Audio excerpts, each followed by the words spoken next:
ya muchos nos conocemos, yo soy Sol y me encargo de hacer todo lo que es la parte de gestión de los cursos con Global Vet junto a otros veterinarios y otras empresas que nos apoyan. En esta oportunidad, la doctora Jocelyn, por segunda vez, nos va a presentar bueno, este tema de tratamiento, manejo fisiátrico en pacientes con hernias discales.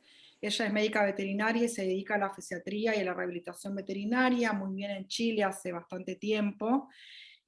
Hace poquito estuvo en México actualizándose, así que bueno, coordinamos la fecha ahora para que post viaje que nos presente algunas Ujú. novedades o conocimientos que haya aprendido, adquirido y compartiendo acá para muchos colegas de muchos países. Así que bueno, José, no te quiero robar tiempo.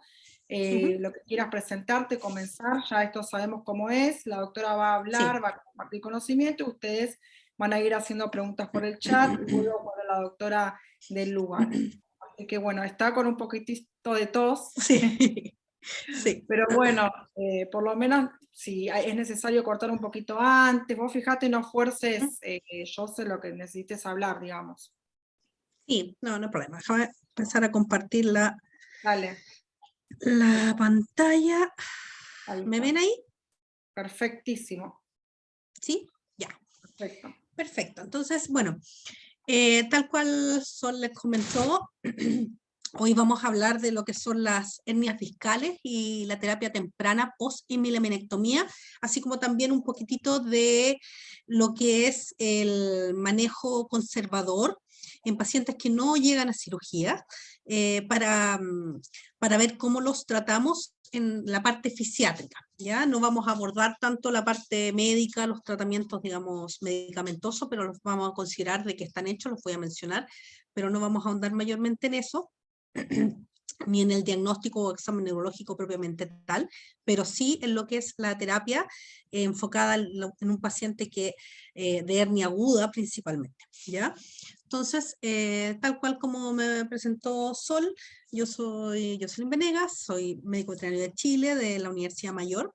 Eh, Soy especialista en fisiatría y rehabilitación, tengo 2 diplomados y estoy cursando el CCRP de la Universidad de Tennessee, además de contar ahora con el DOSACH de primer nivel, que lo acabo de hacer en México, junto con colegas de Anfisiobet y otros colegas de DOSACH.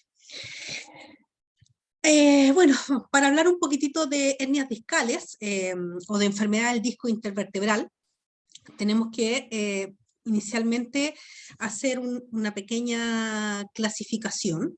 Déjenme bajar esto, porque si no, no voy a ver. Ahí sí. Si hablamos de lo que son los tipos de hernias, podemos derivarlas en varias subclasificaciones, si bien no necesitamos ahondar tanto dentro de estas, pero sí sabemos que dentro de la degeneración, de la rama de la degeneración de los discos intervertebrales, podemos tener metaplasia condroide, ya sea tardía o temprana, en animales no condrodistróficos, ¿ya? O animales condrodistróficos, y aquí ya se derivan lo que vamos a hablar de las Hansen tipo 2, Hansen tipo 1, o una herniación traumática que son menos frecuentes. No vamos a hablar tanto de lo que son el embolismo fibrocartilaginoso, sino que nos vamos a remitir más a lo que es la enfermedad del disco o la lesión del disco intervertebral aguda, eh, por ejemplo, con o sin hemorragia de la epidural, ¿ya? Sino que más que nada con lo que son las compresiones discales. Las, Dentro de las enfermedades del disco intervertebral hay una amplia gama, como los dijimos, dentro de lo que está la herniación subclínica, ya no la que queda completamente pléjico, o degeneración del disco sin herniación completa, ya. También podemos tener lesión del disco con un prolapso o un desplazamiento del disco sin haber una compresión tampoco completa, ¿ya? También es no específica y puede ser utilizada para describir cualquier forma de lesión del disco que resulte en una pérdida de la integridad del mismo, ¿ya? Con un desplazamiento más allá de lo normal de sus límites anatómicos, ¿ya? Generalmente dentro del disco intervertebral. Podemos hablar también de las extrusiones, que es la que más nos compete, ¿ya? Con contenido del disco, del núcleo pulposo, que se desplaza hacia la médula o incluso hacia dentro de la dura madre, ya en algunos casos graves, como lo vamos a ver en un caso que vamos a conversar. ¿Ya? En estos hay distintos grados de degeneración, de deshidratación del disco o de trauma dentro de la misma médula. ¿Ya? Y las protrusiones, que estamos hablando para los prolapsos o herniaciones o mal posicionamiento del disco mismo, que generalmente se asocia a lo que conversábamos más de lo que son, se refiere a los daños en fibrocartilaginosos. Esto es más o menos lo mismo, ya es como para mencionarles de que dentro de las clasificaciones hay muchas subdivisiones. Ya hay que tener claro que no simplemente, no todas las hernias son extrusivas, no todas las hernias son protrusivas, algunas son solo compresivas, otras generan una hemorragia propiamente tal y no hay una extrusión del disco o no hay una compresión, sino que hay un síndrome de ocupamiento por la misma hemorragia que se está generando. Ya hay distintos tipos de hernias y las tenemos que abordar según su diagnóstico. Por eso la neurolocalización es lo más importante en este tipo de cuadros. No lo voy a pasar. Si nos vamos a lo que es ya el caso, lo vamos a ir abordando todo el cómo se trata, cómo se diagnostica y cómo hacemos el protocolo fisiátrico, mostrándoles el caso mismo para que sea de lo más práctico posible. Esta paciente es una paciente geriátrica, tiene ahora 13 años, es una paciente con historial de lesiones del disco intervertebral múltiples, ya tenía un antecedente de un evento anterior de ataxia y de déficit proprioceptivo asociado, pero que no llegó a la plegia y que se pudo manejar con solamente reposo y medicamentos. Pero en este, su tercer evento doloroso en los últimos 3 años,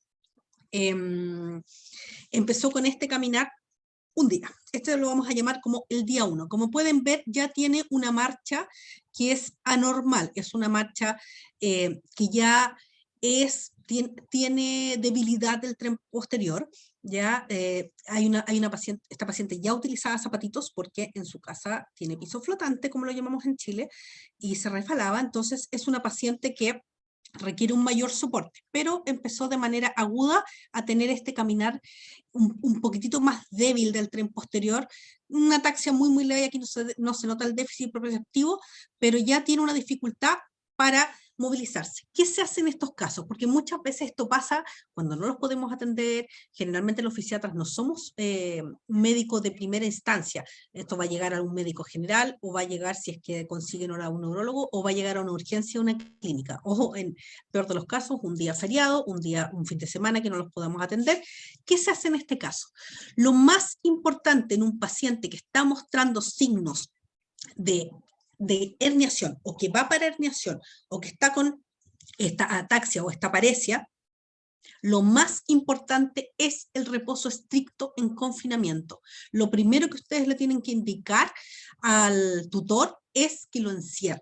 Es lo primordial para evitar que el proceso, o en mayor medida tratar de evitar que el proceso siga y este paciente llegue a quedar pléjico o se hernie completo. Entonces el reposo estricto es sí o sí el objetivo número 1 de nuestro tratamiento temprano. Los AINES, sí, podemos utilizar AINES, si hay signos de dolor, podemos utilizar pregabalina. Nosotros en Chile usamos pregabalina, en otros países se ocupa más gabapentina, ¿ya? Depende un poco de la disponibilidad. En Chile la gabapentina es extremadamente cara, entonces nosotros usamos pregabalina, pero sé que en otros países de Latinoamérica prefieren la gabapentina, que es lo descrito por bibliografía. Y obviamente lo que se recomienda es la interconsulta con el neurólogo lo más rápido posible, lo antes posible, para una neurolocalización adecuada. Si no contamos con un neurólogo, el neurólogo vamos a pasar a ser nosotros, en que vamos a tener que hacer una buena neurolocalización para poder pedir los exámenes complementarios requeridos para poder actuar en este caso, pero lamentablemente si esto llega a ser quirúrgico, vamos a necesitar un neurocirujano igual. ¿Ya? No es algo que vamos a poder típicamente hacer nosotros. Este paciente a las 24 horas de evolución empeoró. a pesar de haberse encerrado de manera inmediata, haber empezado su confinamiento, empezó con AINES, ella ya tomaba pregabalina de manera rutinaria, y amaneció con una paresia más marcada, con tendencia a la espasticidad, con déficit propioceptivo más marcado al lado izquierdo, con cifosis, como la pueden ver, con solo 24 horas de evolución. Esto ya es una urgencia neurológica. Aquí el intentar esperar, el intentar utilizar otro tipo de medicamentos, como se hacía antiguamente, utilizar corticoides, que ya no está recomendado en cuadros de hernias. Los neurólogos actualmente ya dejaron de recomendarlo. Si se llega a usar, si se cree que puede haber una inflamación que requiera corticoides, no se sugiere más de una dosis y no más allá de dosis antiinflamatorias. Estamos hablando de 0,5 y menos de 1 miligramo kilo una sola vez. No den corticoides a largo plazo, porque los corticoides no tienen ningún efecto en el edema citotóxico que se genera en este tipo de lesiones. No va a desinflamar, no va a quitar ese líquido. Si es algo circulatorio, si es un embolismo fibrocartilaginoso, si hay una hemorragia, tampoco va a tener ningún efecto y pueden incluso empeorar el cuadro, ya que podrían eventualmente generar una hipoxia y una degeneración de la zona y una mayor probabilidad de desarrollo, por ejemplo, de mielomalacia, ¿ya? Entonces, no ocupen corticoides en este tipo de cuadros. ¿Qué se hace? Derivarlo al neurólogo. En este caso yo tengo neurólogo para derivar de manera rápida, el cual lo vio, hizo la neurolocalización y se pidió los exámenes complementarios. Ideal, la resonancia magnética con contraste. Si no hay resonancia magnética, pueden hacer un mielotac, que también les puede ayudar. Si no hay mielotac, pueden hacer una mielografía. Siguen los neurólogos utilizándolo de manera bastante frecuente porque todavía da muy buenos resultados, sobre todo si es que no tenemos otra opción. Pero ¿qué es lo que importa aquí? Que esto sea rápido. Por otro lado, también tenemos que tener claro que cuando se hace la resonancia o se inyecta el contraste en la médula, los signos van a empeorar, y es algo que se lo tenemos que mencionar a los tutores. Los signos neurológicos van a empeorar porque la médula y el espacio vertebral, digamos, el canal medular, no hay espacio para más líquido o para más sustancias que estén ocupando el espacio que corresponde a la médula. Por ende, los signos empeoran, ¿ya? Para que los tengan claro de que puede entrar levemente parético y puede salir más parético del procedimiento en sí. Si van teniendo dudas, vayan anotándolas para que después las vamos contestando para que no lo olviden.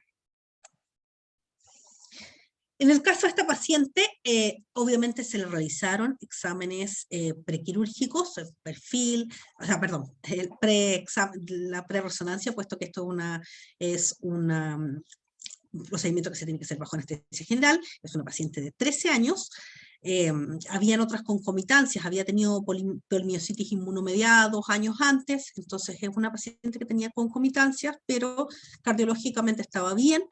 Y la impresión de la resonancia magnética, como pueden ver, hay una extrusión de disco intervertebral con aspecto intradural, intramedular. Y aquí es donde se nos complica la vida. Esto no es habitual, ¿ya?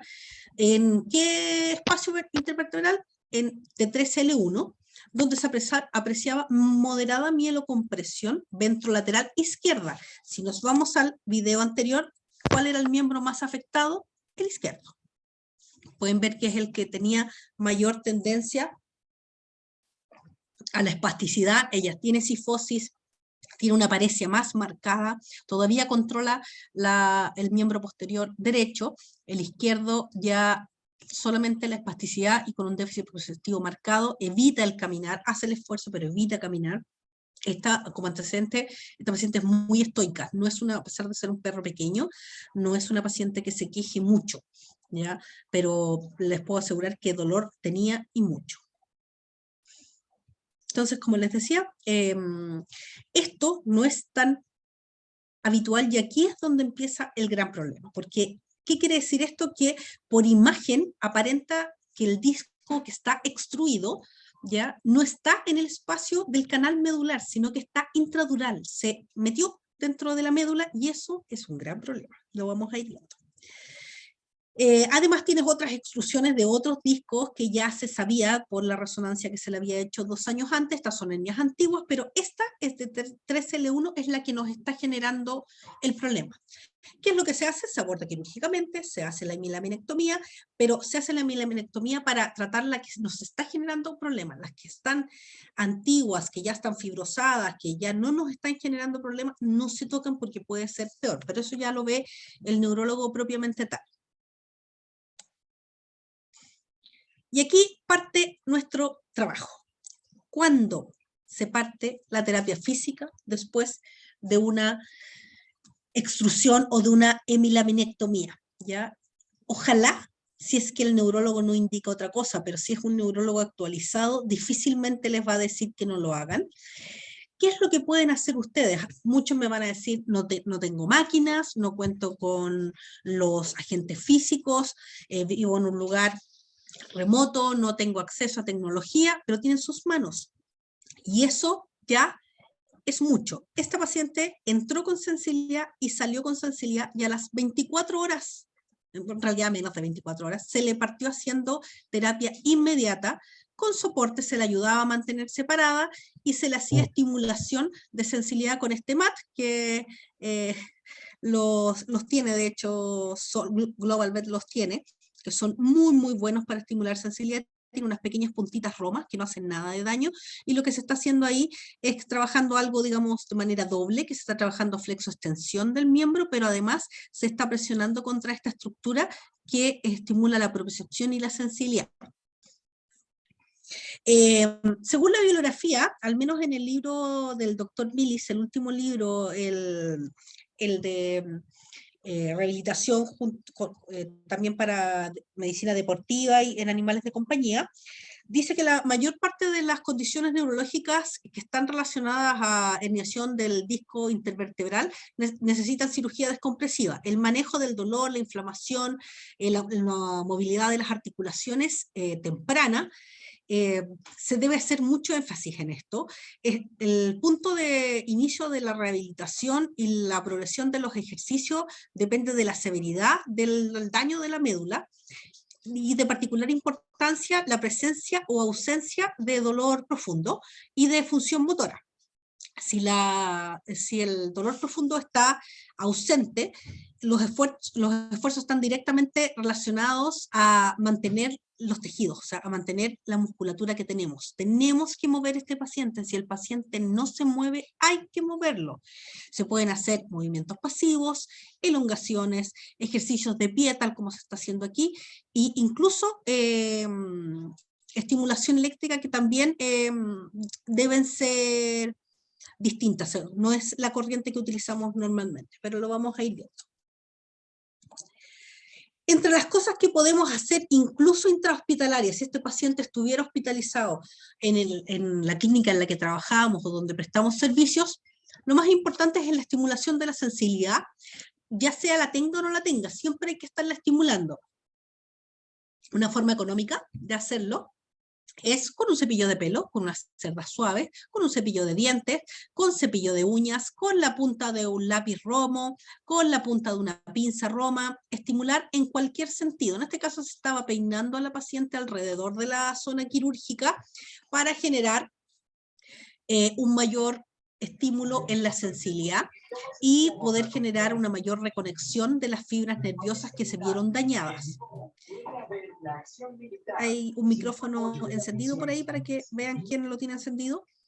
La estimulación de la sensibilidad se debe hacer todos los días, ojalá varias veces al día, desde la mañana siguiente, si se operó tarde, que se realizó la cirugía, se parte haciendo la mañana siguiente, se pueden hacer estos pequeños movimientos, se puede hacer movimientos pasivos, passive range of motion, que los vamos a ver también, y por supuesto crioterapia. La crioterapia en este momento es nuestro mejor aliado. Para desinflamar, para ayudar con el manejo del dolor, para que los tejidos tengan una mayor vitalidad, por decirlo de esta manera, o una mayor normalidad, y que la cicatrización sea lo más rápido posible. ¿Cómo realizar los movimientos pasivos? Es bastante fácil. Si es un paciente tranquilo se puede hacer de a uno. Si no es un paciente tranquilo, vamos a necesitar un otro que lo esté afirmando o le esté dando algún premio, alguna motivación para que el paciente...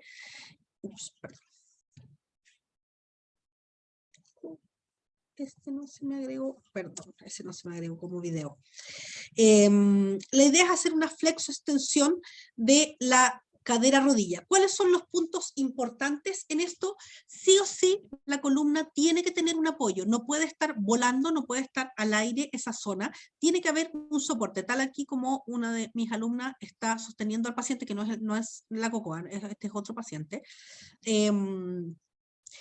La idea es dar un soporte en esa zona. ¿Para qué? ¿Por qué? Porque si el movimiento le provoca dolor, le provoca molestia, o es un paciente inquieto, temeroso, y se da vuelta de golpe, puede generar un daño en el segmento que nosotros queremos proteger de su columna. Entonces, poniéndole un soporte en su columna, en este caso se lo puso directamente en la cadera, que es el segmento que está moviendo, para poder realizar el movimiento de manera larga, extendida. O sea, se flecta el miembro completo y se extiende hasta, si es que hay sensibilidad, antes de que haya una resistencia. Si no hay sensibilidad, hacemos el movimiento hasta que sentamos una resistencia anatómica sin forzar, porque no estamos buscando generar elongación, estamos buscando generar movimiento solamente para empezar a estimular los tejidos y que, tal como mencioné antes, que haya una reconexión lo más rápido posible. Hay un paper que se los puedo enviar después, si quieren me escriben para mandárselo, que es un paper del 2021, en el que habla sobre la rehabilitación y los tiempos de recuperación en un paciente post-hemilaminectomía, y habla de que hay muchos autores, aquí mencionan en distintos años, muchos autores que todos avalan el uso de los movimientos pasivos, y algunos de los beneficios incluidos está la circulación, la estimulación de la sensibilidad, la propiocepción, y también previene la rigidez de las articulaciones. Entonces es un muy buen aliado en esta fase en que muchas veces los neurólogos, cuando no tienen un trabajo tan en conjunto con nosotros, pueden dudar, porque hay mucha gente que aún, a pesar de que sean colegas o los mismos tutores, si es que están dados de alta al paciente, tiende a pensar que literalmente le vamos a hacer una clase de yoga, pero estos movimientos son totalmente fisiológicos, no vamos a mover más allá del rango de movilidad que el animal dé. Por otro lado, vamos a estar estimulando su circulación, vamos a estar estimulando de manera pasiva la musculatura para que no haya una atrofia por desuso temprana, ¿ya? ¿Qué movimientos se pueden hacer? Como les decía, flexo-extensión del miembro completo. ¿Qué otro tipo de movimiento podemos hacer? Movimientos como de bicicleta, tal cual como el pedaleo de una bicicleta. Pueden, si es que el paciente no está hiporrefléxico o arrefléxico, pueden estimular lo que es el reflejo de retirada. Si tiene un buen reflejo de retirada, es un buen estímulo el pellizcar dedito por dedito para que retire la patita, y con eso está haciendo un ejercicio levemente más activo, y también estamos reeducando el movimiento. Si el paciente está arrefléxico, lo pueden hacer igual, pero como el paciente no va a flectar, el movimiento lo hacen ustedes. Pellizcan y hacen el movimiento de flexión del miembro. Bicicleta, lo mismo lo pueden hacer con un paciente refléxico y se recomienda totalmente. Entre las cosas que se pueden hacer, también se puede usar masajes que ayudan a la circulación y al drenaje linfático, mejora la oxigenación de los tejidos y la resolución de edema por el decúbito o por la poca movilidad. Los masajes normalmente proveen una relajación al paciente que genera alivio y que además disminuye los espasmos. Es una técnica muy utilizada en medicina humana, tanto como en animales. Y además pueden, tanto los movimientos pasivos como los masajes ayudan a aumentar la fuerza, y es un ejercicio fácil de implementar y que tiene evidencia muy positiva asociada a su uso. Oh, no sé por qué está rayado ahí. Entre los ejercicios, el balanceo, o sea, los balanceos los podemos hacer dependiendo de cómo se encuentre el paciente. Por ejemplo, si tenemos un paciente que no soporta su propio peso, ya que tiene una debilidad muy marcada o que está derechamente parésico o pléjico, lo podemos hacer con el paciente totalmente sentado, ¿ya?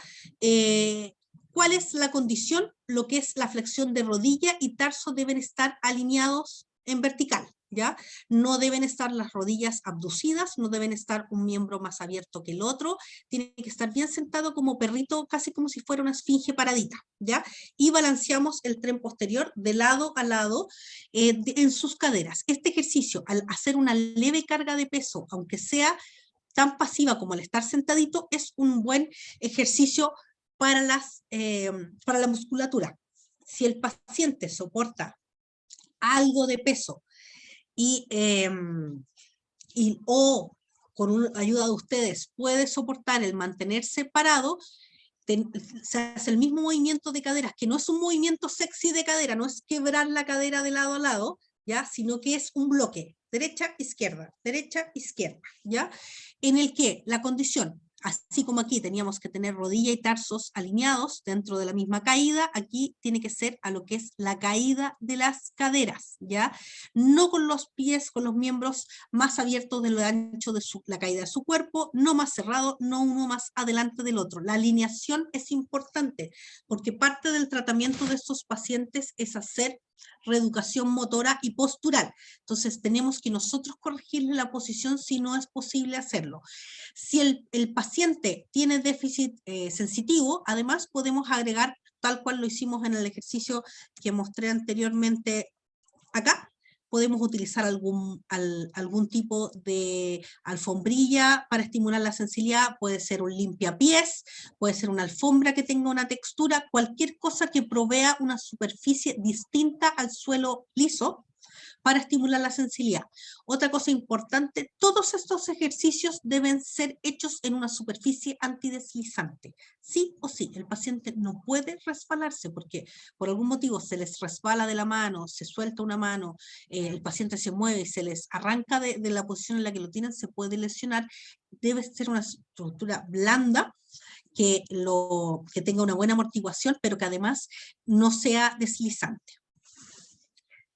Este es el mismo ejercicio, pero con un poco más de apoyo, porque este paciente no se podía mantener solo, y mientras se le está haciendo otra máquina, se está aprovechando de hacer un pequeño balanceito, un pequeño rebote en sus miembros para generar una estimulación motora en la musculatura y evitar, como les decía, lo que más nos importa evitar es la atrofia por desuso. ¿Ya? Es que como el paciente no se para por sí mismo, no carga peso por sí mismo, esos músculos se vayan atrofiando.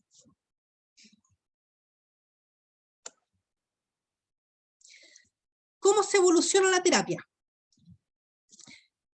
¿Qué es lo importante? Volvemos a COCOA. Saliendo de hospitalización, sí o sí tenemos que estimular la caminata. Si el paciente no puede caminar por sí mismo, aquí ustedes ven de que ella tirita mucho aún y la patita izquierda sigue con un déficit proprioceptivo marcado, la pueden ayudar estimulándola desde la cola. Los pacientes que no sienten, es muy bueno estimularlos pellizcando la punta de la cola para estimular la marcha. ¿Ya? Con eso se estimula un reflejo y se genera que puedan desencadenar la marcha. Aunque el paciente esté totalmente reflexivo, háganlo igual. Ayudar, como les decía, a desplazarse estimulando la cola, simular la marcha si el paciente no puede hacer. Aquí la espalda que va a sufrir es la de ustedes, pero hay que simular la marcha y balanceos en desnivel, o sea, tal cual como lo hicimos anteriormente aquí, que lo hacíamos todo en plano, se puede empezar a poner un desnivel, por ejemplo, en los miembros anteriores para generar una mayor carga de peso atrás, pero esto ya estamos hablando de un poquitito más avanzado que lo que está ella. Como ven, también nos aprovechábamos del body para ayudarla a generar una movilidad en ella que, como le gustan mucho los premios, como muy motivada por comida, alguien le mostraba un premio y ella caminaba hacia el premio haciendo una pequeña carga de peso. Eso ya es un trabajo. ¿Se ven? Un giro también es un trabajo mayor.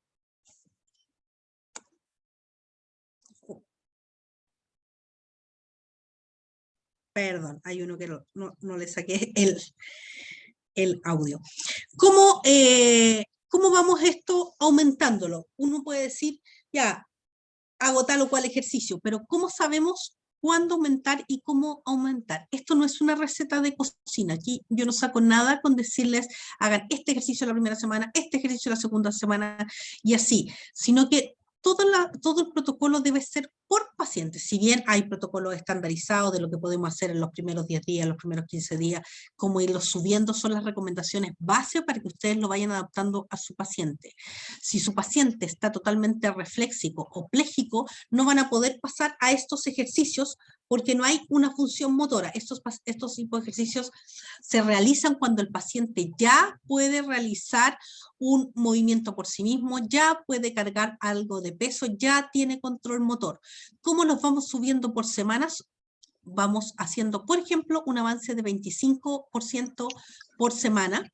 Por ejemplo, en tiempo, o sea, si lo estamos haciendo un ejercicio 1 minuto, lo subimos 25%, ya si lo estamos haciendo por repeticiones, la subimos 25% las repeticiones. Si el paciente tuvo una evolución muy baja, me quedo en el mismo nivel o avanzo muy leve. En vez de 25, subirle 10, 15%.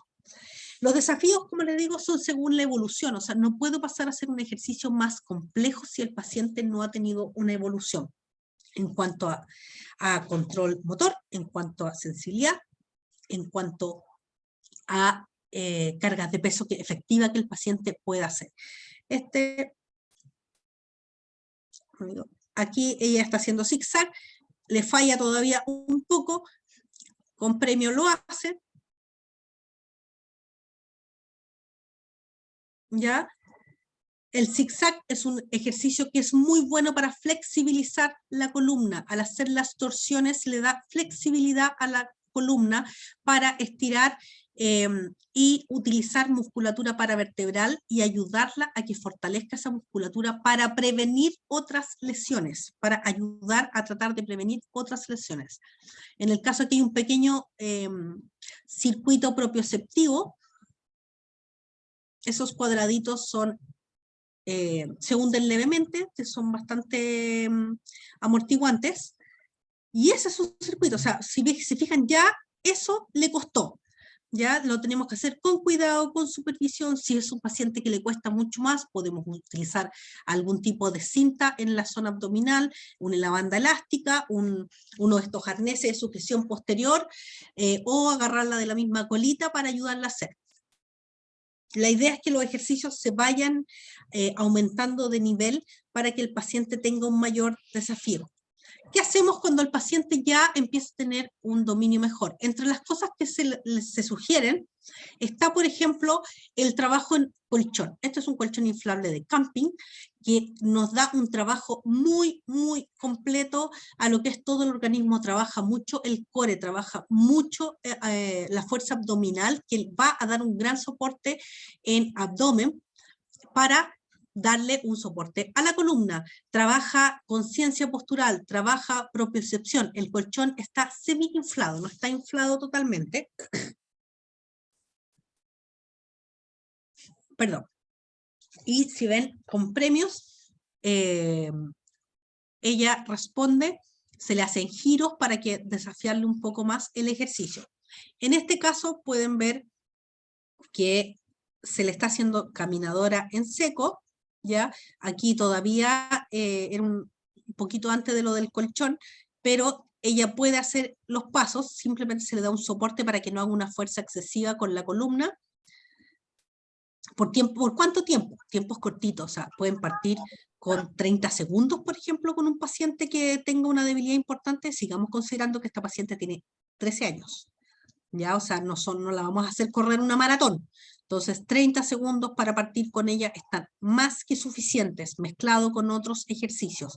Es un ejercicio, la caminadora, que nos ayuda a estimular la carga de peso efectiva más temprana, a reeducar la marcha, ¿ya? Pero siempre debe ser hecha de manera paulatina, subiendo el tiempo muy, muy de a poco. O sea, no esperen tener a un perro 10 minutos en la caminadora porque no va a cumplir el efecto que ustedes necesitan. O sea, puede ser 1 minuto, 2 minutos y puede ser suficiente para precalentar a un perro para otro tipo de ejercicios. ¿Pueden hacer más de 30 segundos en una sesión? Sí, tal vez con un paciente de otro tipo de condición, sí. Podrían, pero lo van intercalando, por ejemplo, con otros ejercicios. Uno de los ejercicios que también ayuda mucho a lo que es conciencia postural y propiocepción es trabajar el equilibrio en estas tablas de balance que hay de distintas formas, tamaños, también las pueden mandar a hacer, en la que se puede hacer desplazamientos laterales o también se pueden hacer desplazamientos hacia adelante y hacia atrás, y así cargamos peso, trabajamos adelante y trabajamos atrás al mismo tiempo. ¿Es bueno variar el tipo de movimiento? Sí, es bueno para que tampoco haya un acostumbramiento tan grande al mismo ejercicio y que deje de ser desafiante para el paciente.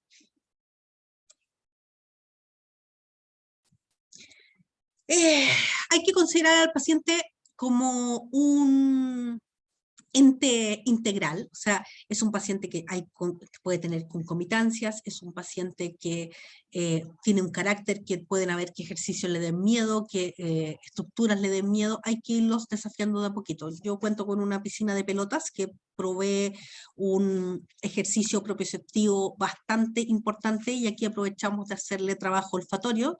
Nosotros trabajamos mucho con etólogos. Entonces, esto también promueve una estimulación cognitiva importante, pensando que esta es una paciente senil, ¿ya? Y el refuerzo positivo es lo que más nos sirve en este caso. También la misma tabla de equilibrio que estábamos haciendo, la podemos aumentar, como les decía, se puede aumentar la inclinación. En esta la pasamos a una tabla más grande, le pusimos un desafío que serán unos 10 centímetros de altura para poner los miembros anteriores. Seguimos poniendo, a pesar de que ella tiene sensibilidad y nunca la ha perdido, seguimos poniendo una estructura que tiene una superficie propioceptiva, tiene una textura para ayudarla a seguir trabajando esa parte, porque ella todavía tiene déficit propioceptivo, y con esto hacemos una carga mayor en el tren posterior. Recuerden que en normalidad un perro carga el 60% de su peso adelante y el 40% de su peso atrás.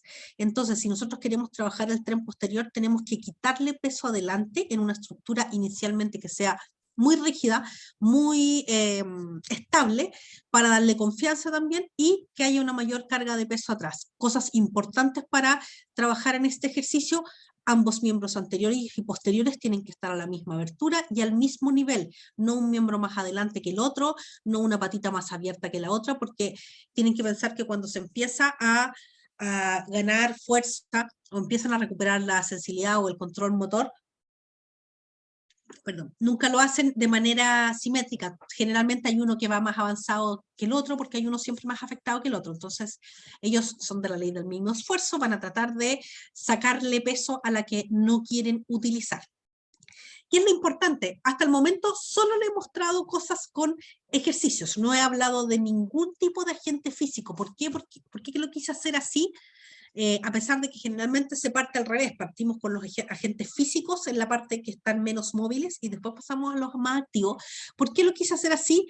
Porque quería mostrarles de que no necesitamos de antemano tener la última tecnología existente o la más cara para poder hacer una buena terapia. Si ustedes no tuvieran ninguna máquina, partiendo desde la crioterapia, después pasando a la termoterapia, a los masajes, a los movimientos pasivos, a los movimientos asistidos, a los movimientos más activos, y con cosas, o sea, si no tienen un step, pueden usar un cajón, se pueden usar hasta un libro gordo.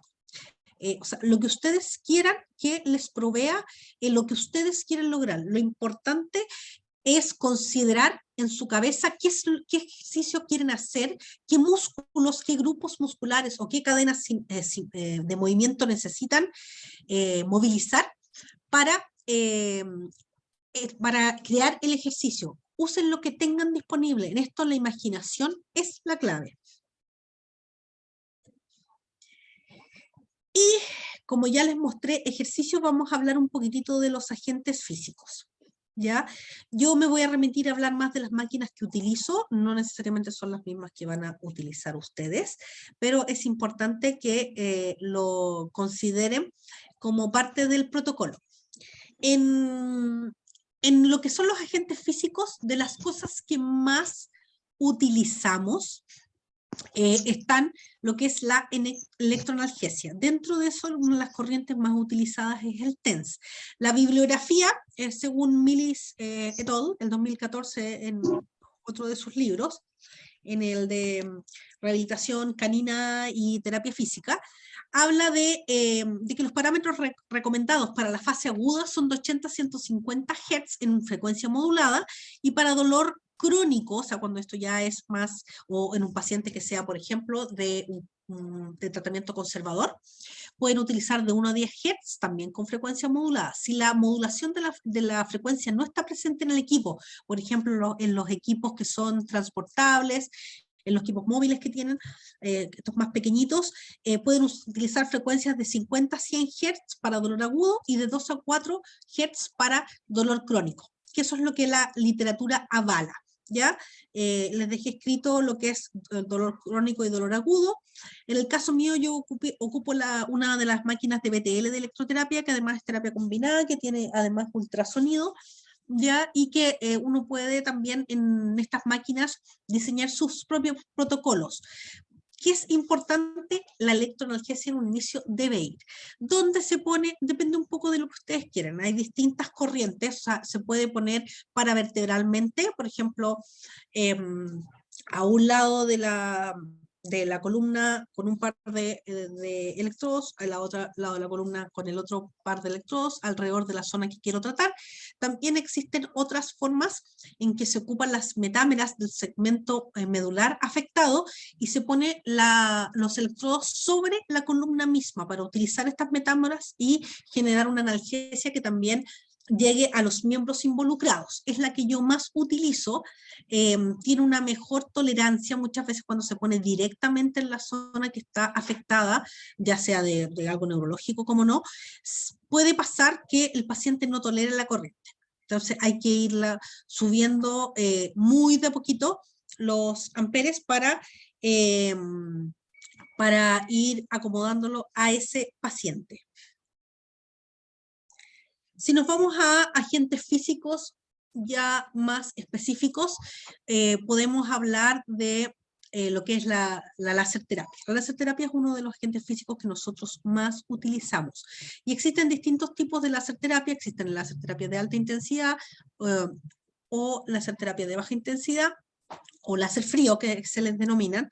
Generalmente los láser 3 o láser frío son los que más contamos. Yo tengo de los dos, tengo una máquina más antigua de Globus, que es un láser 3B, digamos, un 3B un poquito mejor, que clasifica justo para 4.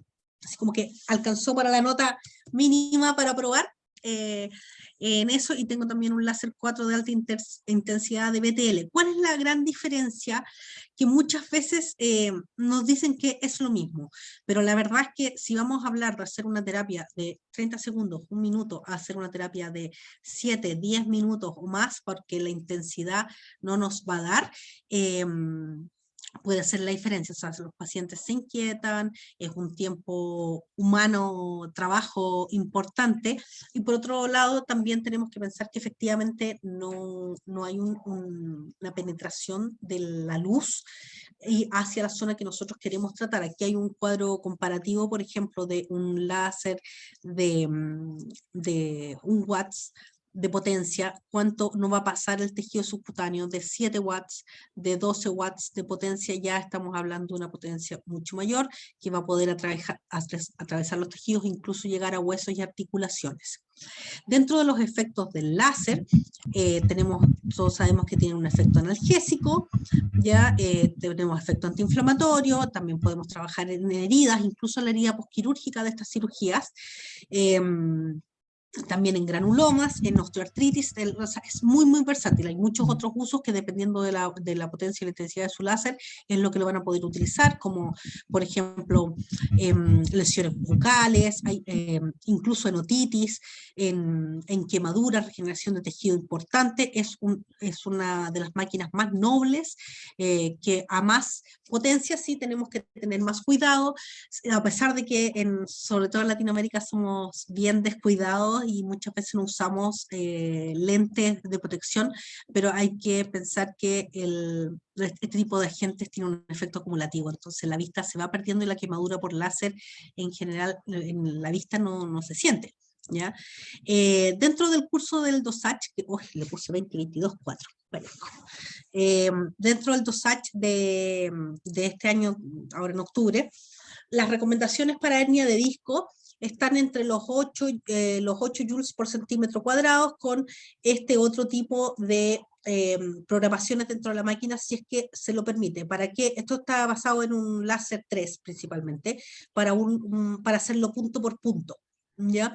8 joules para lo que es la hernia de disco, por ejemplo, en trabajo crónico, en regeneración, de 10 joules por centímetro cuadrado, para desinflamar 15 joules. Ahora, esto es súper variable, puesto que, por ejemplo, en el caso del doctor Millis, él recomienda utilizar hasta 25-30 joules en la zona por disco intervertebral que se va a tratar o por área intervertebral que se va a tratar desde un inicio. Ya depende mucho del protocolo que estemos usando y también obviamente del tipo de láser que estemos usando. La frecuencia, el láser se puede hacer a diario, no hay ningún tipo de problema. En el caso de la electroanalgesia también se podría hacer a diario, no hay ningún problema. Lo importante es tener una continuidad y que podamos calcular correctamente cuánto usar, porque muchas veces hay muchas tablas de la dosificación. Es correcto totalmente medir el área a tratar, o sea, el ancho por el alto. Yo ya lo hago mental en realidad, y por otro lado el láser de alta intensidad que tengo tiene muchos programas precargados que hacen el cálculo solos, digamos, dependiendo de la patología que uno necesita tratar, pero es muy bueno utilizar los propios protocolos y tenerlos a la mano, pero hay que saber de que no es simplemente pasar un láser, no es solo tener un láser, sino que también saber usarlo y saber si realmente estamos llegando a la zona y estamos entregando la energía que necesitamos utilizar. No, dependiendo del láser, como les decía, el láser 3 se recomienda que incluso se pueden usar dinamómetros para medir el nivel de dolor, que son unas maquinitas que se hace presión, en las que uno mide la cantidad de dolor que hay una medición, y uno hace una terapia de saturación punto por punto, por ejemplo 4 o 5 puntos alrededor del punto más doloroso o del trigger point asociado, y va midiendo después de cada una de esas aplicaciones, por ejemplo hace todo el circuito de 4 o 5 aplicaciones, vuelve a medir el dolor y se hace saturación hasta que no siga aumentando el nivel de dolor que tolere, porque obviamente el marcador del dinamómetro va a ir subiendo porque va a tolerar más presión, va a tolerar más dolor, y es un muy buen referente para protocolizar y para también tener una evidencia objetiva de qué tanto efecto está haciendo nuestro láser. ¿Qué otras consideraciones tienen que tener el uso del láser? El color del paciente, o sea, en pacientes que tengan un color más oscuro, la captación de los fotómeros va a ser mayor en las capas superficiales. Por ende, también es a considerar de que cuánto está quedando en el pelo oscuro, propiamente tal, y cuánto está realmente absorbiendo el paciente. Eso también nos cambia los tiempos de exposición. ¿Qué otras consideraciones pueden tener? El área a tratar. Si es un paciente que además tenga una condición corporal alta, cantidad de energía que penetre va a demorar más, o si no es tan potente el láser que estamos utilizando, también vamos a perder mucho en atravesar todos esos tejidos.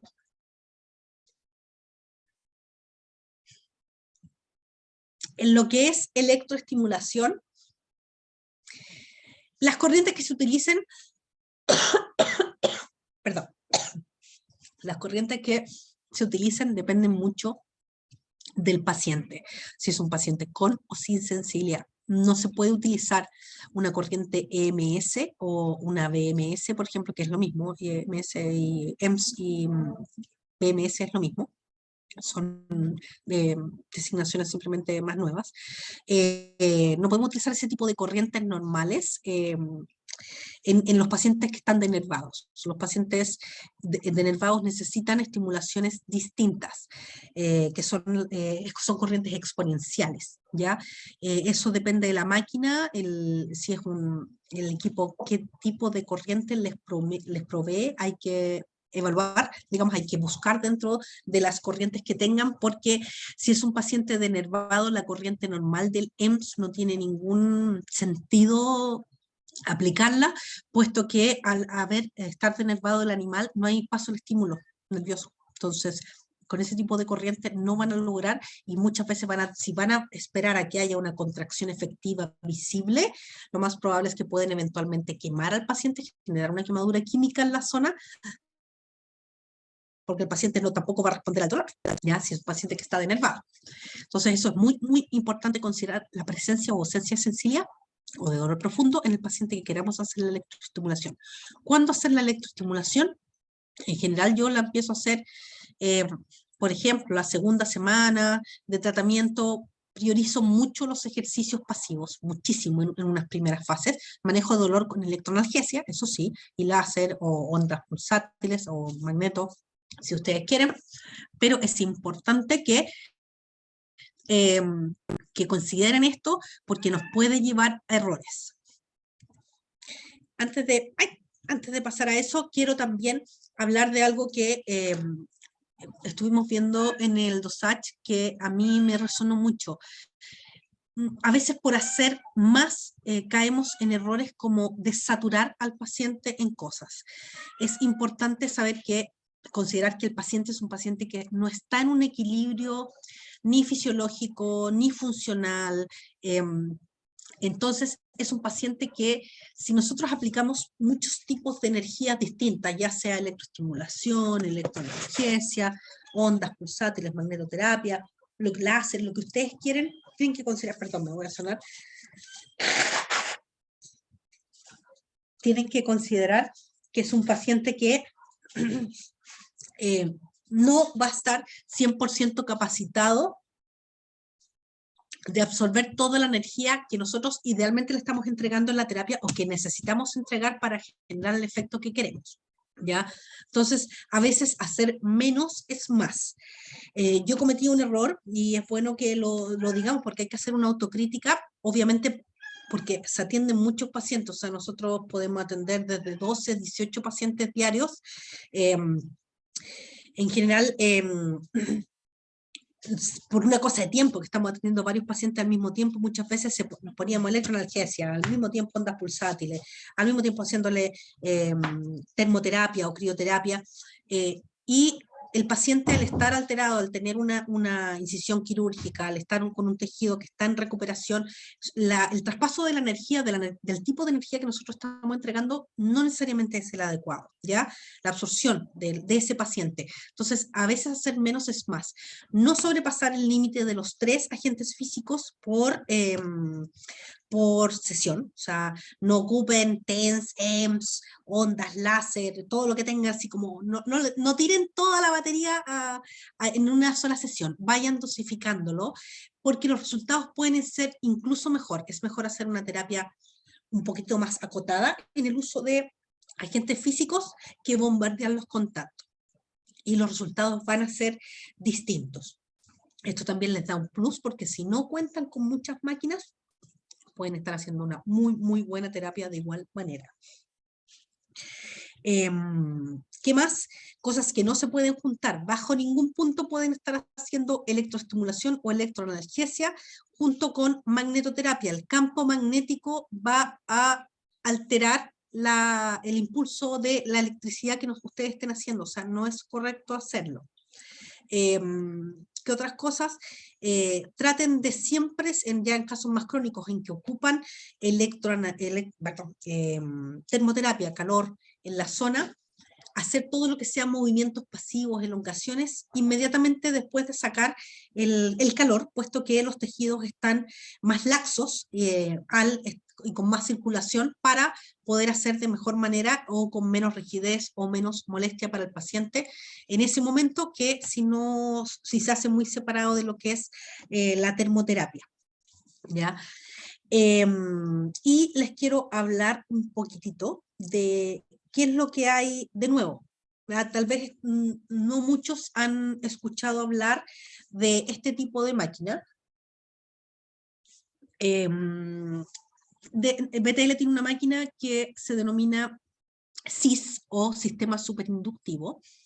Es una máquina que, para hacérselo en palabras simples, es mucho más que una magnetoterapia, es mucho más que unas ondas pulsátiles. No, ningún campo magnético de los que podamos comentar tiene el alcance de esta máquina, que además de tener todos los efectos de lo que es la magnetoterapia o las ondas pulsátiles, tiene un efecto neuromodulador. ¿Ya? Sirve para tratar pacientes denervados, sirve para tratar pacientes con hernias, pacientes con artrosis, pacientes con dolor ya sea agudo o crónico. Puede trabajar el dolor en cualquiera de sus fases, ya sea tanto como decía agudo, crónico o persistente. ¿Ya? Y se puede hacer un trabajo mucho más versátil con una sola máquina versus las otras. Les quiero mostrar un video resumen que en algún momento hice en mis redes sociales para que vean, ojalá que se escuche.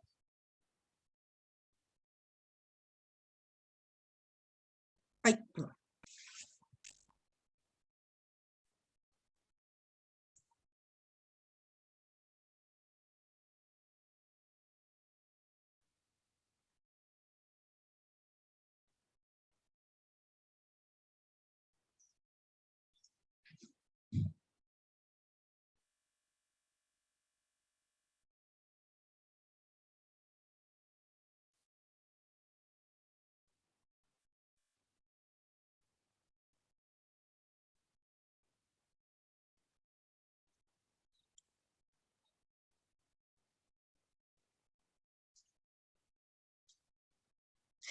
No sé por qué salen esas rayitas.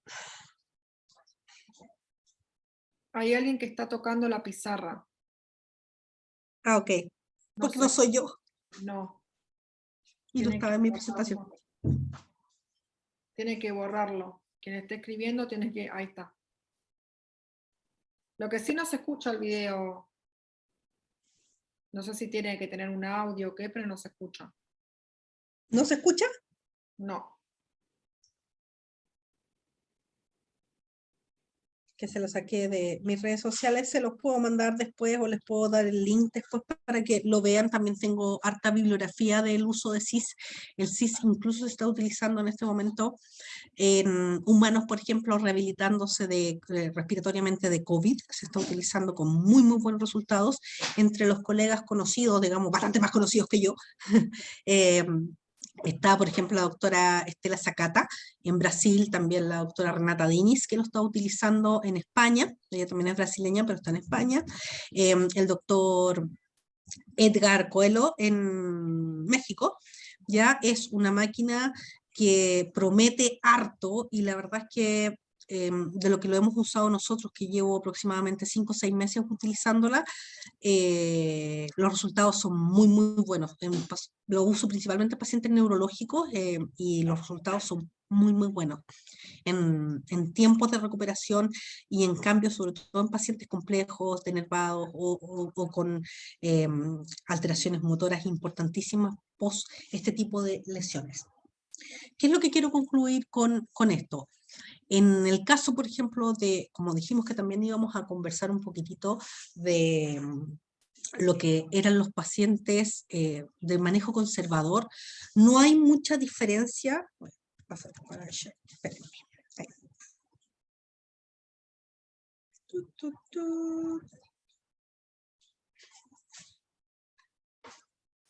No hay mucha diferencia en lo que hacíamos en un paciente recién operado de hernia versus un paciente que se va a hacer manejo conservador. ¿Qué es lo primordial en un paciente que se va a hacer manejo conservador? El reposo estricto. Si por ese motivo, ya sea el paciente no hay posibilidades económicas para realizar la cirugía, el paciente no hay un neurólogo en el área que realice la cirugía o otro tipo de cirujano, un traumatólogo que realice la cirugía, y no vamos a poder hacerla de ninguna manera. Lo más importante en estos pacientes, sí o sí, es el reposo, como les dije. El manejo con AINES, si es que hay pregabalina, si es que hay dolor, eventualmente se puede agregar también tramadol en las primeras fases, pero lo más importante es el reposo. Lo que pueden hacer, sí o sí, son todo lo que es en los movimientos pasivos, o sea, en confinado en la casa, que es una de las cosas que más cuesta hacer entender a los tutores, en una caja de transporte o en un corral de no más allá de 2x2 con un suelo antideslizante, con salidas muy controladas. Si es un paciente pequeño, tomado en brazos, al pastito, a salir a hacer sus necesidades, sí o sí en un lugar antideslizante, pasto, cemento, tierra. Esos son buenos lugares como para que no se estén abriendo de patitas o que se les dificulte más dentro de todo el esfuerzo que tienen que hacer para pararse, puesto que todo el esfuerzo extra que tengan que hacer lo van a hacer con la columna, porque esos pacientes no tienen la fuerza abdominal para trabajar correctamente. Los ejercicios pasivos se pueden extender y el reposo por al menos unas 2 semanas sin necesidad de hacer nada más, o si cuentan con agentes físicos, utilizar los que mencioné como electroanalgesia y láser. Anda muy bien en las primeras fases de lo que es el manejo del dolor, la inflamación, pero lo más importante es el reposo y todo lo que ustedes pueden hacer manualmente con el paciente sin necesitar grandes implementos. ¿Cuánto tiempo tiene que estar encerrado el paciente? Al menos entre 7 y 10 días, mínimo. ¿Ya? Puede extenderse hasta 14 días, pero con 7 a 10 días debiera andar bien, que es lo que más nos cuesta hacer entender a los tutores, porque les da pena que cómo lo van a tener encerrado, y muchas veces la mejor forma de convencerlos es decir todo el dinero que se van a ahorrar en una posible cirugía, porque al menos en Chile la cirugía es muy costosa. Y no siempre hay acceso tanto al neurólogo como a la posibilidad misma de realizar este tipo de terapias. ¿Qué más les puedo decir? Si quieres pasamos a las preguntas, porque yo creo que de ahí va a derivar todo lo que más me pueda extender, que se los traté de condensar lo más posible, de la manera más explicativa, y todo lo que sea papers relacionados o preguntas que me tengan que hacer extra, ningún problema, se los mando. Perfecto. Bueno, hoy era una pregunta obvia. Más o menos, ¿cuánto vale el equipo este que vos mostrabas, el CIS? Uy, no sé si estará Edgar por ahí conectado, no sé si se inscribió Edgar.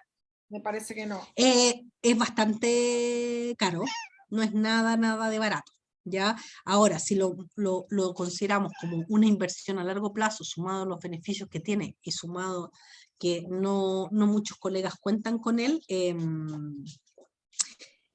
compensa, porque es una terapia que eventualmente yo no la cobro extra, el equipo es mío. Yo estoy amarrada a BTL por hartos años para poder pagarlo, pero a ver, déjenme hacerle la transformación de más o menos cuánto cuesta en Chile. En otros lados deben ser como $20.000 más o menos.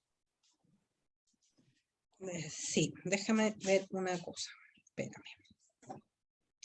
Pesos chilenos a dólares.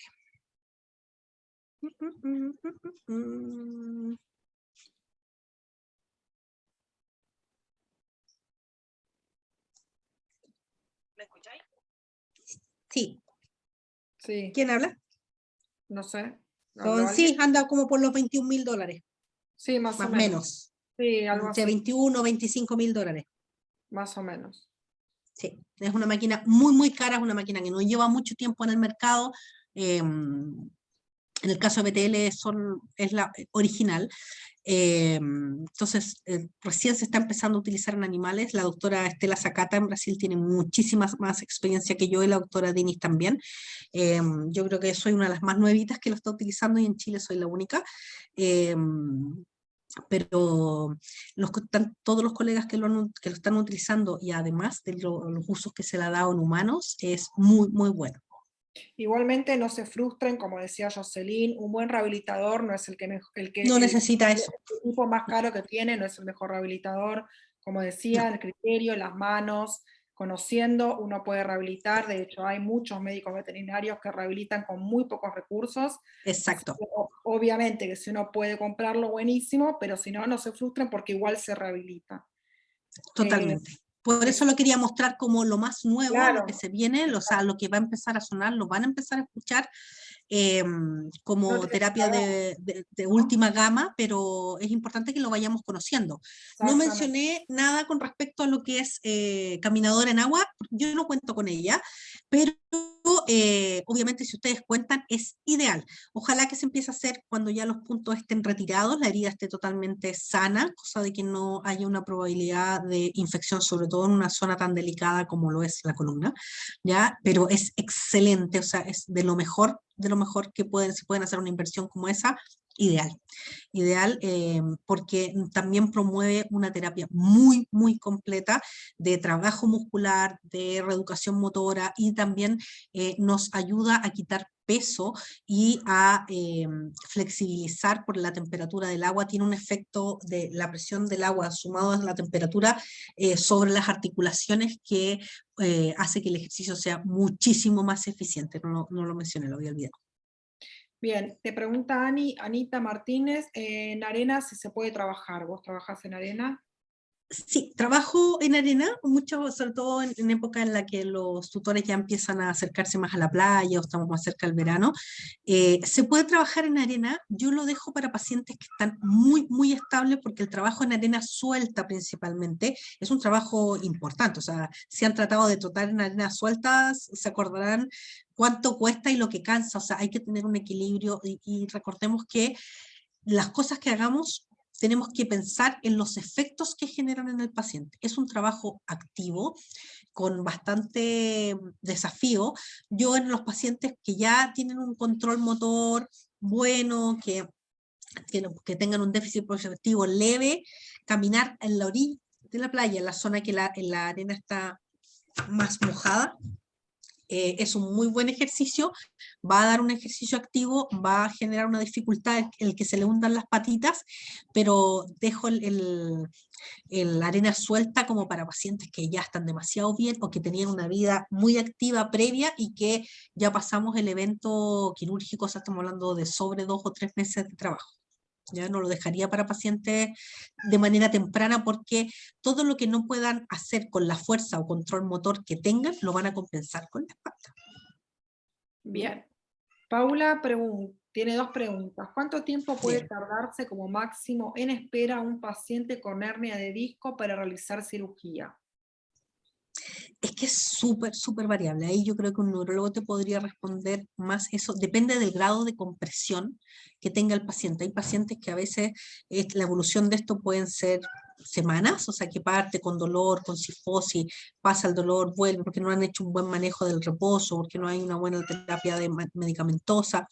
El paciente sigue subiendo, bajando muebles, sigue saltando, subiendo escaleras, corriendo en pisos resbaladizos en la casa.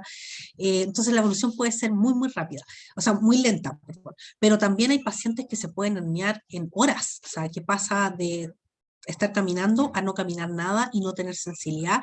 Y si es así, estamos hablando de una urgencia médica. O sea, ojalá, la bibliografía habla de 48 horas antes de que se opere, o sea, digamos, de máximo para la cirugía, porque tienen que pensar que si la médula está comprimida, no está oxigenada, no está irrigada, ya. Entonces la posibilidad de necrosis o de un daño mayor como la mielomalacia está latente. ¿Ya? Además, los pacientes generalmente se hernian en sector toracolumbar, generalmente entre T10 y L3, L4 se suelen herniar.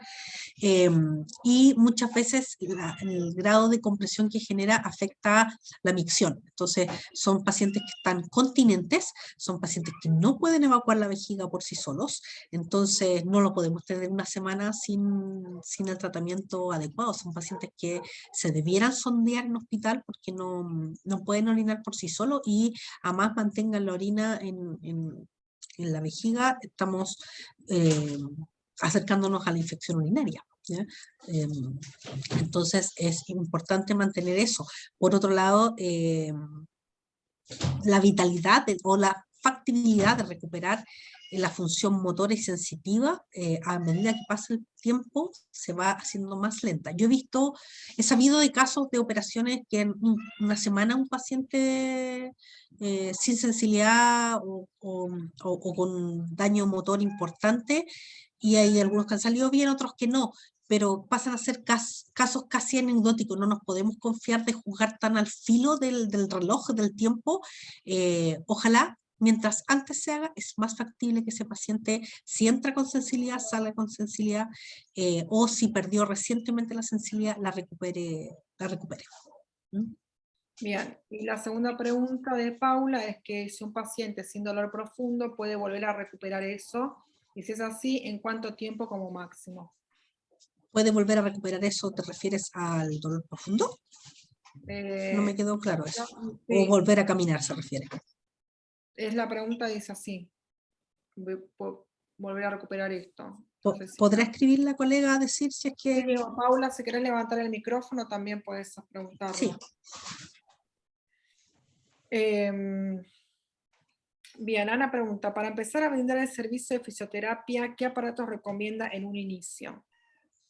Tus manos, ya lo mencioné, o sea, yo partí con un TENS súper chiquitito, fue lo primero que me compré, que traía varios tipos de corriente y mis manos y unas cuantas pelotitas, unos cuantos elásticos, o sea, depende mucho de si vas a trabajar a domicilio o vas a estar instalada en una clínica específica, porque no es fácil andar con todas las cosas que uno se va comprando, las pelotas, los manís y cosas que uno parece que anduviera con un centro de rehabilitación en el auto, pero mínimo yo creo que un TENS para realizar una buena electroanalgesia y electroestimulación, o sea, todo lo que sea electroterapia, ya eso es primordial.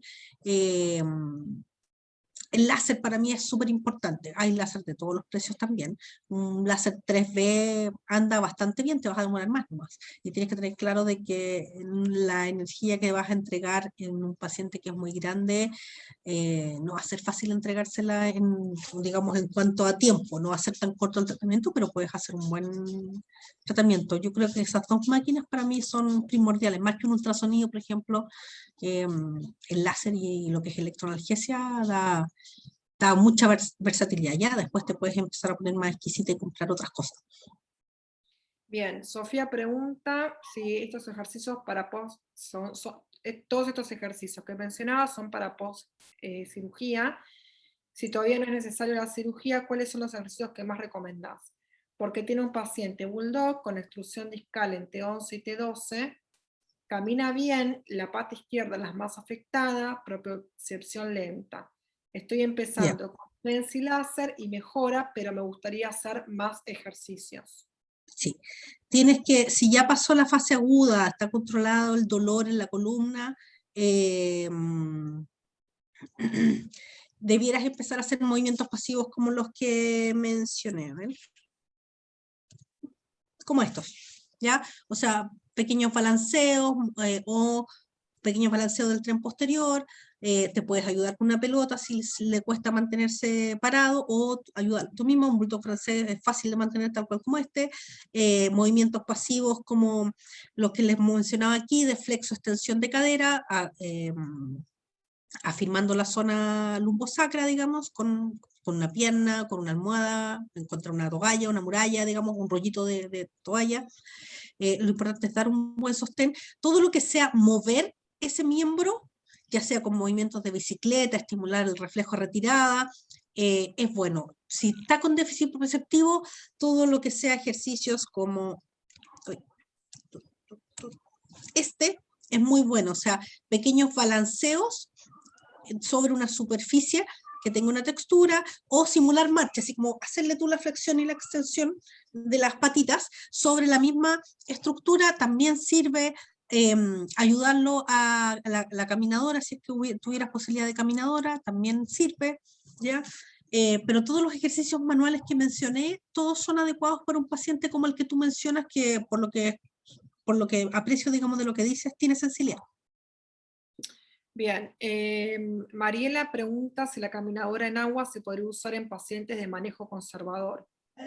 Sí, sí, absolutamente. Bien. Generalmente lo que se hace es regular la altura del agua, ¿ya?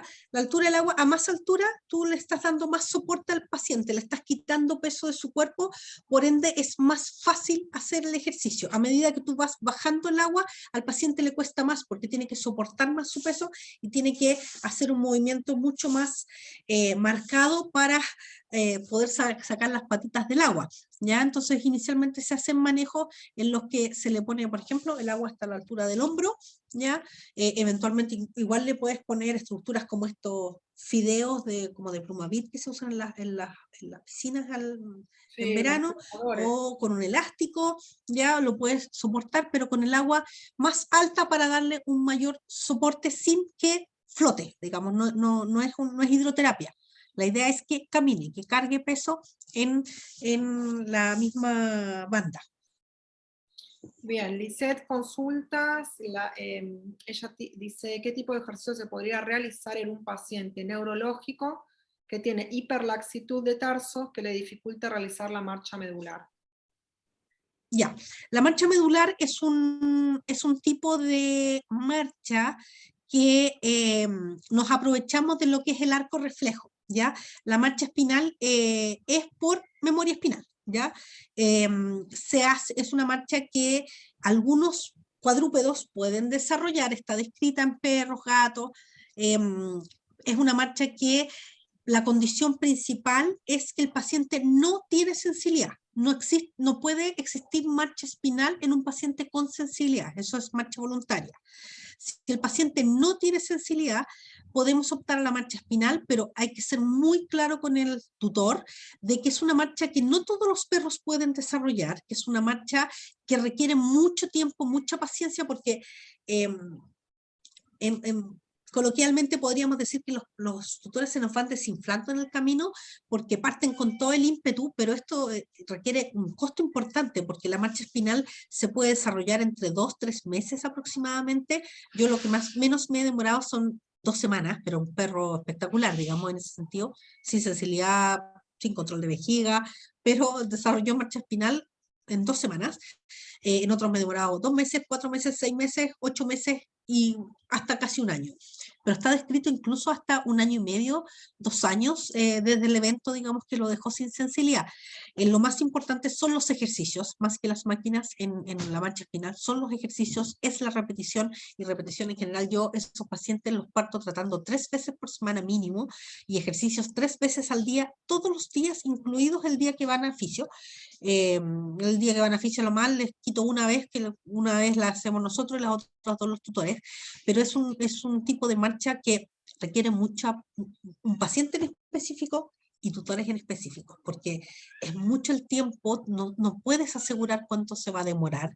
Hay perros que llegan hasta cierto punto y no desarrollan más, y hay perros que tienen marchas que prácticamente parecen voluntarias.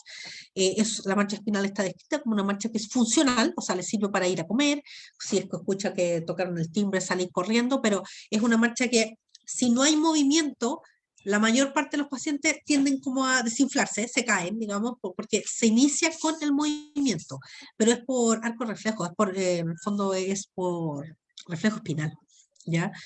No todos los pacientes la desarrollan. Lamentablemente no todos los pacientes lo desarrollan y no hay cómo saber qué paciente sí o no. De manera empírica se puede decir que, por ejemplo, los pacientes que tienen movilidad de la cola tienen mayor probabilidad de desarrollar la marcha espinal. Los pacientes que crónicos, por ejemplo, que tengan extensor cruzado, reflejo extensor cruzado, también tienen una mayor probabilidad de poder desarrollar una marcha espinal. Los que tienen un buen reflejo extensor o fuerza extensora, también esos andan mejor, pero los pacientes que están arrefléxicos, por ejemplo, o pacientes que han tenido mielomalacia, que han salido adelante, digamos, es mucho más difícil. O sea, si está muy hiporrefléxico o arrefléxico, la posibilidad que desarrolle marcha espinal es muy, muy baja, a casi imposible.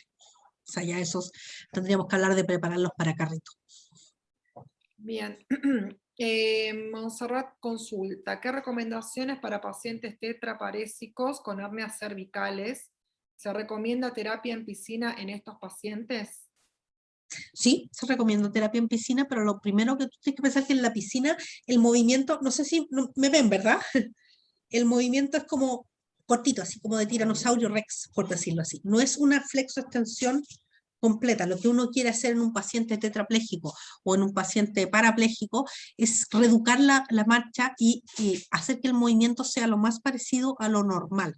¿Ya? En una hernia cervical tetrapléjico, lo correcto debiera ser la cirugía, porque la hernia cervical, a pesar de que la hernia toracolumbar o lumbar pueden llegar a ser muy dolorosas, ciertos tipos de hernias, digamos, las hernias de cuello son extremadamente dolorosas, o sea, el animal realmente está pasando por una tortura. Si el animal está en esa condición, sí o sí se debiera operar. Ahora, posterior a eso, si quedó tetrapléjico con o sin sensibilidad, podemos hacer mucha terapia manual. Yo no lo metería a piscina propiamente tal, hasta que no haya algo de movilidad voluntaria como para quitar peso, sobre todo si es un perro grande. Las hernias cervicales muchas veces afectan a perros más grandes. Eventualmente nos serviría para quitar peso, para trabajar mejor con él, pero no lo recomendaría de antemano como el primer ejercicio o como el ejercicio principal. Bien, acá Paula decía que un paciente sin dolor profundo puede volver a recuperar el dolor profundo. Era la pregunta.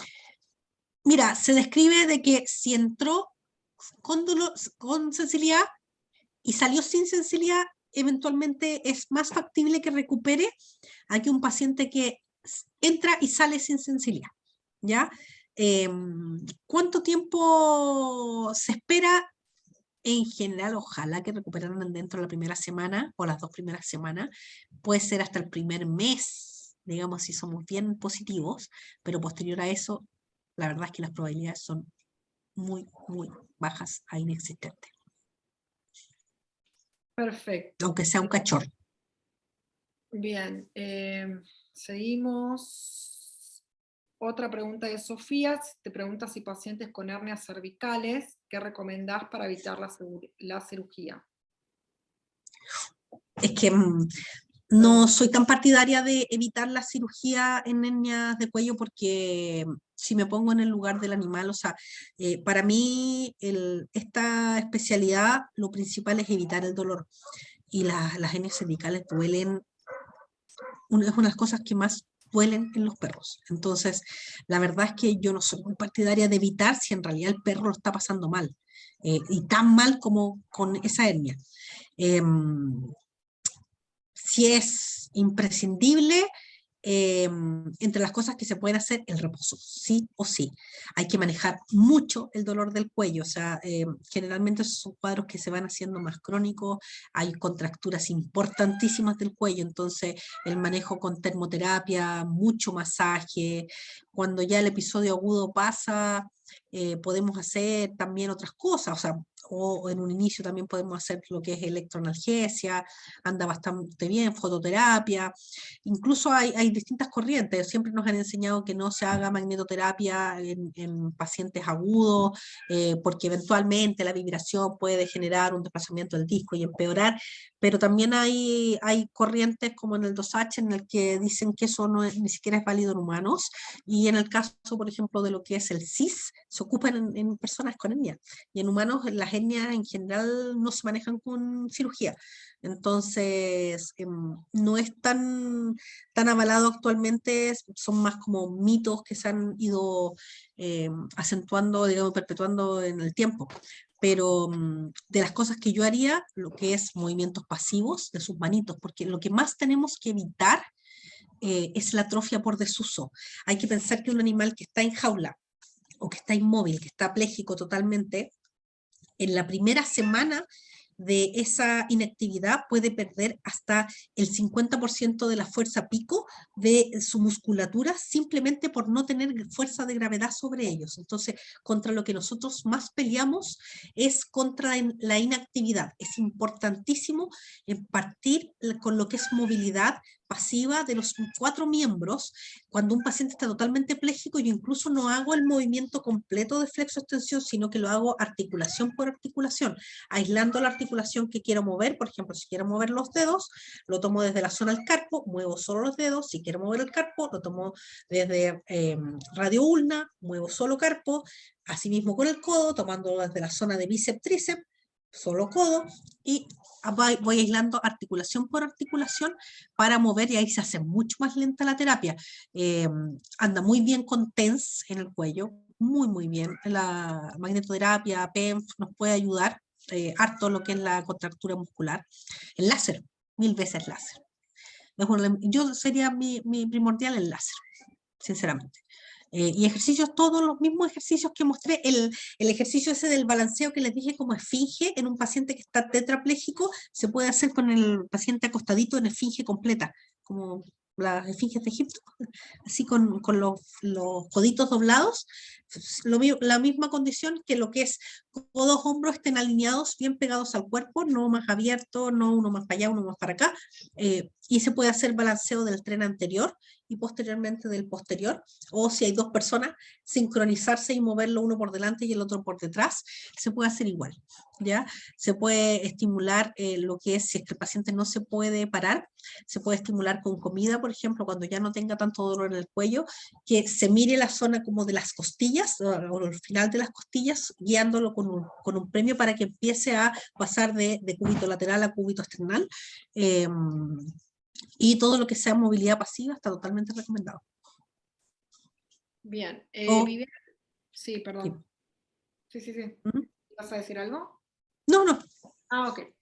Viviana pregunta, ¿qué opinas de la natación cuando el paciente se sostiene en esta estación, pero está todavía con déficit propioceptivo? La natación no sirve para nada en lo que es propiocepción. No tiene efecto. Para que haya trabajo de propiocepción tiene que haber carga de peso. Entonces ahí sería terapia en caminadora de agua o en seco caminadora, o trabajo con estas alfombrillas tal como está aquí en la imagen. Todo lo que sea carga de peso y distintos tipos de superficies que el animal toque es para hacer trabajo propioceptivo, ya sean pequeños circuitos con estos foamy o esponjitas, con algún tipo desde, por ejemplo, un saco con arena pero no muy lleno, que pise eso, pasar con distintas texturas, ya sea más blandas, más duras, o con una textura rugosa como la de la alfombrilla de Flexiness, que para mí es buenísima esa alfombrilla que le compré a Sol. A Global Vet. Sí, Bien. claro. Florencia te pregunta, ¿cómo venís, Jocelyn, de la garganta? ¿Bien? ¿Podemos seguir? Más o menos. Sí, todavía me pica un poco la garganta, estoy un poco congestionada. Tanto, yo creo que fue un poco, como estuve en México, el cambio de clima, el La aire movilización. acondicionado en el hotel, el aire acondicionado en el avión, por ahí me anduvo. Yo tengo asma, entonces la verdad es que me resfrío fácil. ¿Podemos seguir o...? Sí, podemos seguir. Ok. Florencia te dice, en estos casos el tapping podría ayudarnos también. ¿Recomendás alguna técnica en particular? Sí, el tapping o taping sirve mucho, sobre todo para los pacientes que tienen déficit propioceptivo. Se pueden hacer distintas técnicas. Hay un curso muy bueno que da Global al respecto, que lo da cada cierto tiempo. Con técnicas de taping también podemos utilizar de estas banditas elásticas, poniéndolas en los dedos centrales, que son los que dan la mayor carga de peso y apoyo. Y eventualmente incluso utilizar órtesis en los pacientes que tengan un déficit proprioceptivo muy marcado para ayudar a la posición de las patitas, porque la propiocepción es una de las cosas que sí se recupera, es una de las últimas que se recupera. Bien. A ver, Ana pregunta, ¿cuántas veces por semana sería conveniente iniciar a trabajar con el paciente? Depende, en general los neurológicos, si es que tiene sensibilidad, lo trabajo mínimo 2, pero ojalá todos estos pacientes neurológicos fueran al menos 3 veces a la semana. Sin contar, como les digo, de que los hago trabajar todos los días en la casa, 3 veces al día al menos. Bien. Nidia te dice en qué velocidad se debería partir en la caminadora y qué caminadora recomendás. Ahí depende un poco, mucho de la que tengas. En general, hay algunas que parten de 0,2 kilómetros por hora, a 0,5. Inicialmente tienes que pensar que un paciente que no controla ni la velocidad ni la fuerza en la que carga sus miembros, la mayor parte de ellos, entonces hay que partir con la velocidad más baja. Las más bajitas que tengas, incluso el paciente que nosotros le hacemos el movimiento de flexo-extensión, hacemos la simulación de la marcha en la misma caminadora para reeducar la marcha, valga la redundancia. Entonces, depende un poco de la máquina que tengas. En el caso de la mía, uy, ¿cómo se llama la mía? Uy, perdón. Pacemaker, me soplaron por aquí. El pacemaker en la mía. Hay una que es Petsco, que también es muy buena. Si ustedes ponen en Google mejores treadmill del año 2022, les van a aparecer la lista de las mejores marcas. Lo que yo sí recomiendo es que sean de mascotas. Ya no me gusta mucho usarlas de humanos, puesto que la velocidad está estandarizada para un peso mínimo, por eso generalmente traen una descripción de que no la usen menores de porque están hechas para un peso. Entonces, un animal muy pequeño como un chihuahua, ponerlo arriba de una caminadora de humano normal, un kilómetro por hora con ese peso no es 1 kilómetro por hora. Como les digo, está estandarizada para tener un peso encima, para andar a la velocidad que se les está pidiendo. Entonces, eventualmente puede salir volando un perrito si tiene muy poco peso. Y la velocidad no es muy baja. Bien, ya casi vamos terminando. Te pregunta Naomi, ¿cuál es el tiempo mínimo máximo del tratamiento? Ahí depende un poco del tutor, porque hay muchos pacientes que les basta con que empiecen a caminar. A mí me da un poco de urticaria porque yo sé que todavía tienen muchos déficit motor o de fuerza o control o de musculatura estabilizadora de los distintos segmentos como para que el animal esté bien compensado. Depende de si te llegó o no con sensibilidad, de la evolución que tuvo con las primeras semanas de terapia. En general, las 2 primeras semanas de terapia, tú ves cómo evoluciona el animal. Hay algunos que evolucionan muy, muy rápido, pero lo que es el tono muscular o el compensar toda la pérdida muscular que hubo, sobre todo si no hubo una actividad inmediata después de la cirugía o si no se hizo tratamiento y estuvo mucho confinado o el animal no podía pararse, con lo que más batallas es con la pérdida muscular y eso toma su tiempo, o sea, no se puede recuperar la musculatura en un mes. Generalmente esos pacientes son al menos 2-3 meses de terapia y los más 6 meses, 8 meses, pero es que depende. Por si es que, por ejemplo, es un paciente sin sensibilidad para marcha espinal, tengo pacientes 1 año en terapia. Porque los tutores saben que se sienten mejor y si los dejan de estimular, los pacientes que van para marcha espinal tienden a retroceder si es que no hay un estímulo en casa adecuado. Entonces hay muchos pacientes que si la situación económica los acompaña, se puede extender por mucho, mucho tiempo en ese tipo de pacientes. En los con sensibilidad, en general 2-3 meses andan súper bien. Perfecto. Bueno, creo que nada más. Acá te agradece mucho, gracias. Mónica te pregunta si vos usas, magnetoterapia. Sí, sí, se ocupo tengo la de Globus, la de Globus Vet, la marca brasileña, Antes tenía unos de VIP de Argentina. Los de Demox son muy buenos también. Ahí en el fondo es que es lo importante, que puedan regular al menos la frecuencia. Un equipo decente se tiene que regular la frecuencia y ojalá que puedan ver el tipo de onda, digamos la curva. Si no lo dice, generalmente vienen con curvas sinusales, sinusoides, perdón, eh, y eh, y si no, pueden tener ondas rectangulares, hay distintas ondas y hay tablas que están hechas para distintos cuadros y que hay que modificar eso, pero no todas las máquinas lo tienen. ¿Mm?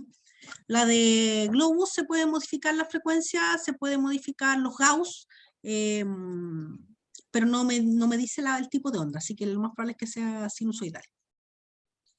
Bien, creo que no me pasé ninguna otra pregunta. A ver, no.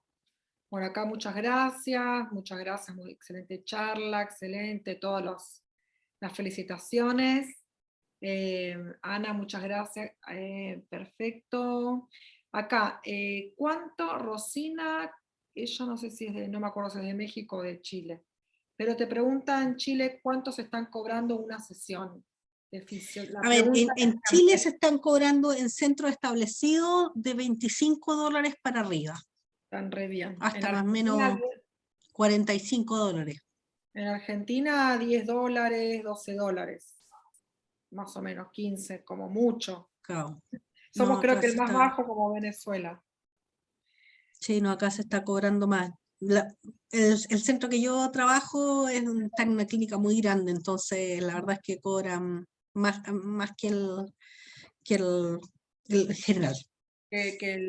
Pero no sabes cuánto cobra un domicilio, por ejemplo, uno que no esté en clínica. Generalmente, al menos cuando yo trabajaba hace 1 año y medio, 2 años, trabajaba a domicilio, yo cobraba $35 actuales, digamos, más o menos por sesión. La consulta la cobraba más cara, $45, $50, la consulta en la casa. Sí, acá en Argentina eso no. 10, 15 ¿No? dólares. No, acá 10, 15 Mira, dólares una consulta, sí. no, está más caro Está acá. bajito, sí. Sí. No sé si alguien tiene alguna otra última pregunta. Excelente, Doc. Me encantan las charlas. Qué bueno que podamos hacer esto, compartir conocimientos. No sé si alguien tiene alguna otra preguntita más. Y si De todas no, maneras, los invito a seguirme, bueno, ahí no, en el Instagram de Global pueden ver, si está querés linkeado mi Instagram, Fisiobet, doctora Jocelyn, para que escribirlo, vean los Jocelyn, en el casos chat. y los ¿La querés? escribo. Escribilo, Sí, escribilo. Escribilo en el chat. sí. Si quieren hacerle preguntas o la quieren seguir a la Doc, que siempre tremenda charla. La verdad que a mí me encantan las charlas con la doctora. Ahí está, Fisabet, Muchas guión gracias. bajo doctora Jocelyn. Eh, Doctora.Jocelyn, sí. sí, así que bueno, los que quieran hacerle alguna pregunta o estar en contacto con ella directamente por ahí, ¿no? Ujú. Por el Sí, Instagram. sí. Perfecto. Bueno, no sé si querés decir algo más. Bueno, a mí me encantan estas instancias para poder compartir, digamos, yo creo que lo más importante en este tipo y en todas las especialidades es el poder nutrirse de la realidad de los distintos colegas, puesto que todos tenemos formas distintas de trabajar, pero no significan que una sea mejor que otra. Unas pueden ser con muchas máquinas, otras pueden ser con pocas. Lo importante es que estamos todos apuntando al mismo objetivo, que es no generar más dolor del que los animales ya tienen y tratar de mejorarles la calidad de vida, darles una segunda oportunidad a animales que en otras circunstancias se hubieran desahuciado o eutanasiado. Eh, y creo que lo más interesante es poder compartir esto y que todos nos nutramos de las distintas realidades en las que nos desempeñamos. Exactamente, así es. Lo importante es estar alineados, así que bueno, esta charla va a quedar grabada para que puedan tener acceso, vuelvan a escuchar a la doctora, puedan hacer algún comentario, preguntas, etcétera, en el canal de Global Vet en YouTube. Así que bueno, gracias Jocelyn, espero en algún momento poder volver a tener otra charla, ahí te vamos siguiendo por las redes. Algo se nos ocurrirá. Sí, seguro. Así que bueno, muchas gracias a todos, gracias por haber participado y que tengan muy buenas noches. Gracias, Buenas Doc. noches a todos. Chao, chao. Chao.